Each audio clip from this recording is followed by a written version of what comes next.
did you make of Gonzalez's absence? Let's do that right now. If you had to guess, just your Zack Cox gut guess, was this more contract related or a little bit banged up from the other day? What do you think? I would say I don't have any inside intel on this, but I would say my gut says it's more contract than injury related. I don't know if it was a situation where, because he seemingly did get a little bit banged up right at the end of yesterday's practice, it kind of came up. He came up limping a little bit, or he was just like, looked like he might have been a little it didn't appear serious, according to the people who were down there. But if I'm him, I would not be participating in this practice, especially if it's a situation where you maybe get a tiny little ankle tweak where under normal circumstances, yeah, sure, you're going to be out there the next play, the next day. But I mean, you've gone over this a bunch on this podcast before. He's a guy who got hurt in training camp last year and missed a lot of time going into the regular season. An injury of that same significance that he had last year, I don't think is going to cost him tens of millions of dollars or anything, but he's in a really important spot in his sort of career trajectory just with this contract that is being negotiated right now. And I mean, good on him for participating in training camp to this point. Like, I wouldn't have been stunned if he had done a hold-in type of situation. But I don't think he has a lot to gain from being out there in these practices, and I think he has a lot to lose.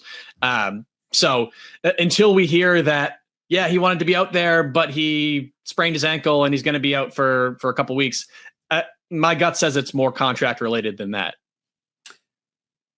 I think you could very well be right. The problem with determining this, again, unless you have any reporting, and I don't have anything here as of 5:01 p.m. on Tuesday, is it's also in the Patriots' best interest right now to probably just keep him off of the field. Like, the hard fall happened. So even if it just makes Christian Gonzalez happier sitting out one practice, you go do it to hopefully smooth any part of the relationship that may or may not need smoothing as it relates to negotiations. Notably, this, of course, also comes a day after not just the fall, but the extension they gave Hunter Henry, which wouldn't rankle me personally, but I'm not Christian Gonzalez. And that really is what they need to focus on, is their relationship and doing whatever they can to get that extension. So whether it's to keep him healthy for week one, to keep him just happy, or to keep him available for more important practices, which frankly are coming up next week against the Eagles. And I cannot believe that day 2 is still on the calendar, knowing we're going to graduate from skirmish to scuffle to potentially brawl on day 1.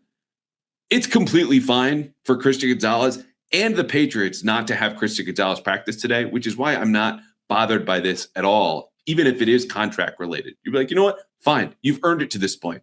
Take the next day off. The trouble is, we won't know until Saturday whether this is meaningful or not. If he's there Saturday, this is all fine. We have shows to do until then.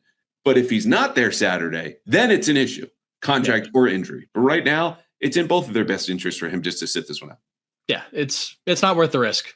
I mean, as much as I'm sure the fans want to be out there seeing him going up against another team in joint practices, it doesn't make sense. And again, it's kind of has to be a wait and see approach for now, because yeah, if Saturday does come and he's not out there, it's either some sort of a step back in the negotiations or some sort of injury related situation, neither of which would be very good news for the Patriots. All right, so football is still more than a month away. But if you plan on winning money while you watch sports, college or pro, come the fall, in the winter, I'm telling you, you got to do what the Patriots are doing right now. You got to stretch, you got to warm up. You got to do the exact things you want to do in the fall. And by that, I mean win money while you watch sports. It could be baseball. It could be the WNBA. It could be golf. It could be tennis. And you can do all of this over at PrizePicks, America's #1 sports pick app. You've heard me talk about this before, whether you like to pick players and they'll have more or less home runs, strikeouts, hits, whatever it might be, or how far they'll get in a particular tournament. You can do this over at PrizePicks, where it is so fast, so easy. I have been doing this literally now for years. Spice up a Tuesday Sox game on the road, boom, no problem. Pull up PrizePicks. Get into a WNBA game when they've given a certain promotion or giveaway, boom, PrizePicks. We all know what's going to come during football season, but for now, I'm telling you, warm up and find out what's going on. And if you are new to PrizePicks, download the app today and use code CLNS to get $150 instantly in lineups if you win your first $5 lineup. Only if you download the app today. and use code CLNS to get $150 in lineups if you win your first $5 lineup. Prize Picks, America's #1 sports pick app. Any other losers? I think we cleared out my whole loser list. Okay. Unless you want to include Harold Landry, just because the fact that he's still not out there. I don't really know where to place him, and I don't know really where we reach the point where it starts to be a legitimate concern there. So this dovetails nicely with the last guy that was on my winners list, and that was Elijah Ponder. Mm-hmm. And we'll start with Landry because today was my I'm worried day. Mm-hmm. And it's not that I have said in previous episodes, like he needs to practice against the Colts or otherwise this is an issue. There's less than a month to go until the season opener.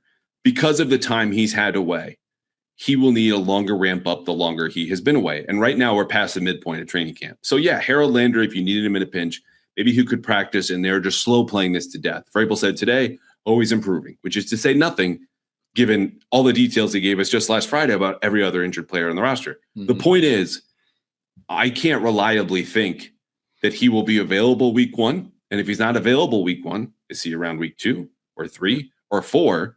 And if the answer is no to any of those, who's playing instead? Elijah Ponder is that name right now. And he was invisible for 7 to 10 days at camp, like 6 to 7, 8 practices. Not the case today. He had a drawn holding penalty. He had a padded pass, and he had a would-be strip sack of Daniel Jones, which I thought this would be a no-no, or at least treat it like a sack because it's the 1-minute drill and he's coming around the edge and boop, bots the ball out of his hand. You're not supposed to touch the quarterback. Not only did they just like restart the play at the same place now where he had been sacked, no one high-fived him. Like it was both like a lose-lose for the Patriots defense. Anyway, this was a good sign from him.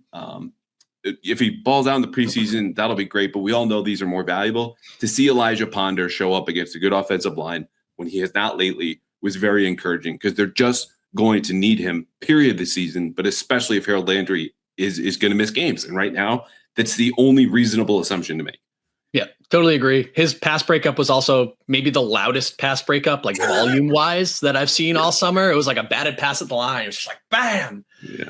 And yeah, overall, a strong day for him. He's if Harold Landry isn't back by week 1, which again, as you said, is becoming less and less likely by the day, you're going to see a whole lot of Elijah Ponder in this defense. He was a guy who had a role last year. I know the Patriots coaching staff likes him. He's done some good things for sure. But that's a relatively unproven guy who's probably going to be a starting edge rusher for you unless Landry can make a recovery here. So yeah, extremely important player for the Patriots. I'm really glad you brought up the Ponder batted pass because in documenting all these training camp stats and pumping out the whole report and filing it before we recorded, I forgot that reminded me immediately of any dad who has ever blocked their 10-year-old or younger son in the driveway because he just hardly had to reach his hand out to swat this down back into where I'm sure there's a dent now in the practice field outside of Gillette Stadium because it was that effortless and that like just absolutely dominant as you can be, just kind of rejecting something. Make sure to subscribe to our new channel, Patriots Newsfeed on CLNS, giving you clips, behind-the-scenes footage, and much more. And as always, keep it here, our Patriots on CLNS for our full podcast videos.